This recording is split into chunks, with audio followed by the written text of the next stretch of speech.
Hey everyone. So it's like uh 5 in the morning where I'm at right now. I couldn't go to sleep, but um so if I sound funny, that's why. But today I'm showing off, and I'm gonna explain later, this redstone build of mine. It's a tree farm and tree storage. Give me a sec. So just to show it off, it has the bone meal dispenser right here. So you just put that there, put a sapling down, and boom, wonderful thing, load storage system.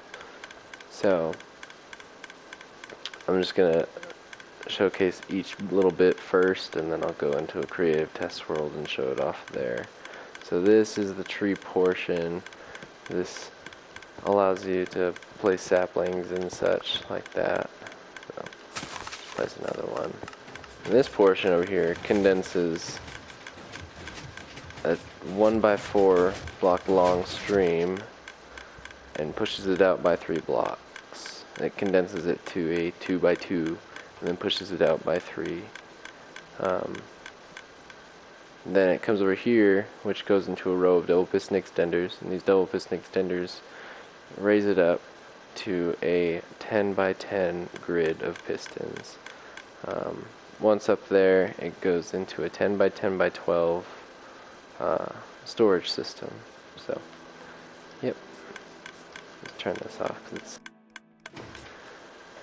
So, yeah. Now, I guess I'll go into creative and explain it there.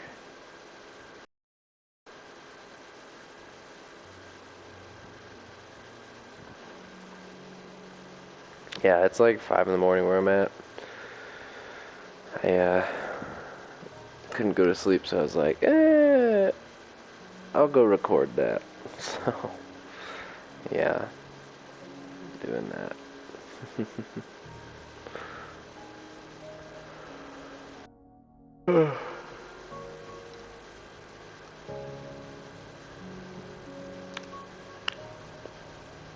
Waiting for it to load. Okay, cool.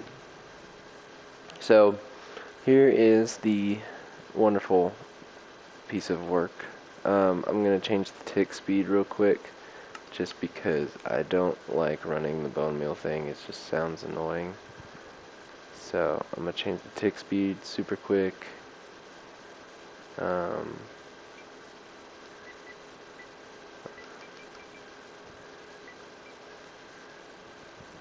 Cool.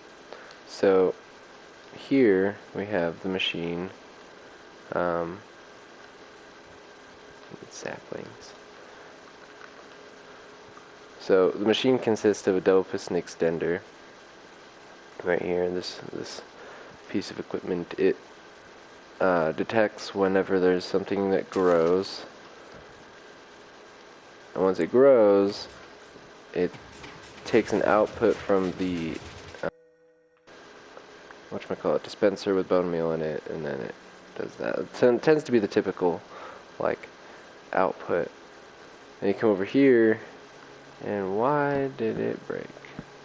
I don't think it broke, actually, now that I think about it. So this over here, this is where the thing gets super complicated. If I were to put one in, push it out, entire row, and then the entire row, first it would push out the bottom row instantly, then it would push the top row by 2, and then push down the top row by 2. And then the double piston extender pushes it out as far as it can go, and then this set of pistons over here pushes it out a third. That way it allows for the next incoming set of 2 to fill in. So if I place another one, it'd fill in right next to this one. So super duper quick and super duper efficient. It's super nice. I'm gonna turn it on to give it some help. There we go. But super nice, super smooth, wonderful. So once it goes through, it's pretty simple. It goes into this piston conveyor belt extension.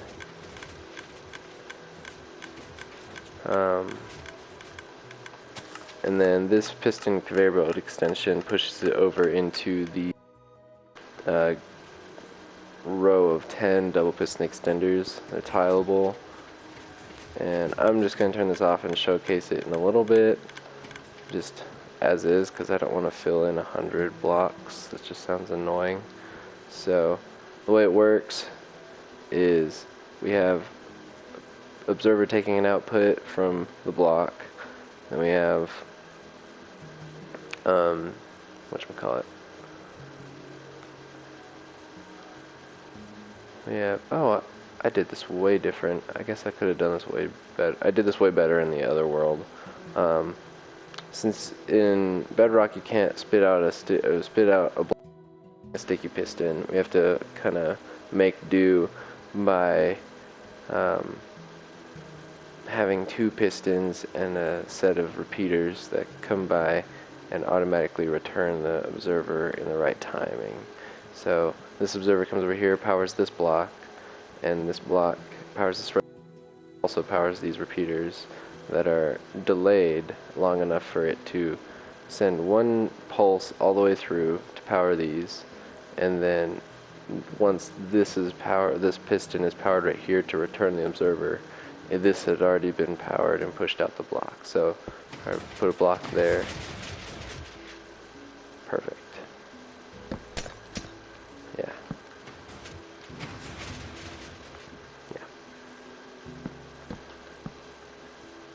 And then it's just a set of observer chain down here. It just activates each row of 2. That same mechanism right there that allows you to reset the piston or reset the observer back is on almost all of these. They just have to be configured a little bit differently depending on the timing of the piston. For instance, this one is a double piston extender, so you have more delay on the return of the piston. And also down here we have to have a pulse lengthener that allows the double pistons to be properly powered.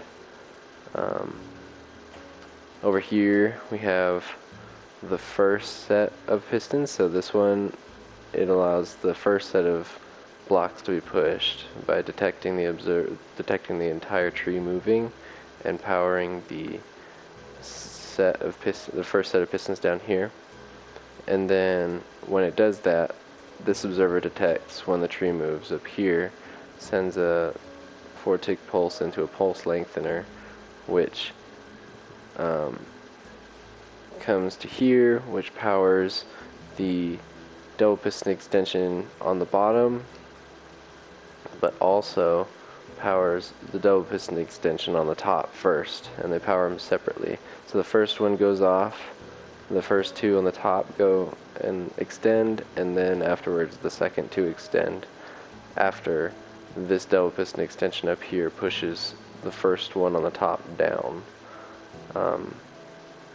And then so then once it's in a 2x2, after it pushes it down, the bottom set right over here, these 2, it pushes it forward by 2, and then we have this piston set up right here, which just allows it to be pushed 1 block further, because I really did not want to work around a triple piston extension in Bedrock. Not a huge fan of those, but I guess we could demonstrate it a little bit better by showing you. So we first have these 2 pistons down here. We'll out. So boom boom, double piston extension, and then this one single piston. So,